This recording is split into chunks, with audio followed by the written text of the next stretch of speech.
আর একটা বাচ্চা আছে কি কোর্টে কেস করে আমি বাচ্চাটি আইনগতভাবে পেয়েছি।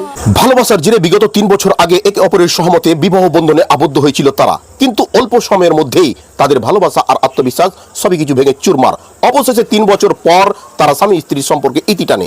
তবে এই 3 বছরের মধ্যেই তাদের 2টি কন্যা সন্তানের জন্ম হয়, আর সেই নিয়ে বাদে জটলা যে শিশুগুলো কার কাছে থাকবে।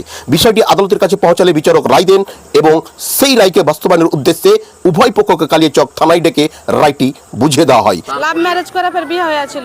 দিন দিন বেড়ে চলছে এরূপ ঘটনা, বিব্রত হচ্ছে সমাজ, নষ্ট হচ্ছে সোশ্যালাইজেশন। সচেতন হতে হবে সবাইকে। ছেলে মেয়ে এবং গার্জেনদের উদ্দেশ্যে এই মুহূর্তের বিগ ব্রেকিং নিউজ দেখছেন আপনারা। বছর আগে বিবাহ হয়েছিল? আমাদের 4 বছর আগে বিয়ে হয়েছে, 10 মাস হলো আমাদের তালাক হয়েছে। বাচ্চা দুটো মানে ওখানে থেকে যায়, আমাকে আর দিল না। তারপর আমি আইনের ঘরে গেলাম বাচ্চা দুটো নিতে। এবার আইনগতভাবে আমাকে কোর্ট বাচ্চা দুটো অর্ডার করেছে। আজকে আমাকে থানা ডেকেছে বাচ্চা দুটো নেওয়ার জন্য। ওই জন্য আমি আজকে বাচ্চাটি নিতে এসেছি। আমাকে বাচ্চাটি দিল। বাচ্চাটির বয়স হচ্ছে বড়টা 3 বছর 4 মাস আর ছোটটার 1 বছর 11 মাস।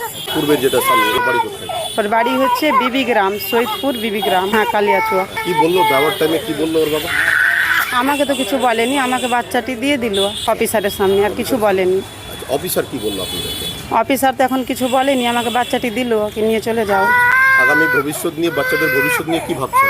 ভালোভাবে বাচ্চাটিকে আমি নিয়ে যাব, ভালোভাবে আমি মানুষ করব। আজকের এই ঘটনা বিশ্ববাসীকে কি বলছে, কালিয়াচকের প্রত্যেকটা অভিভাবক অভিভাবিকা এবং ছেলে মেয়ে, তাদেরকে আজকের এই ঘটনা কি শিক্ষা দিল, আমি একজন এক্সপার্টের কাছ থেকে জানার চেষ্টা করব যে আজকের এই ঘটনা কতটা দুর্বিষহ।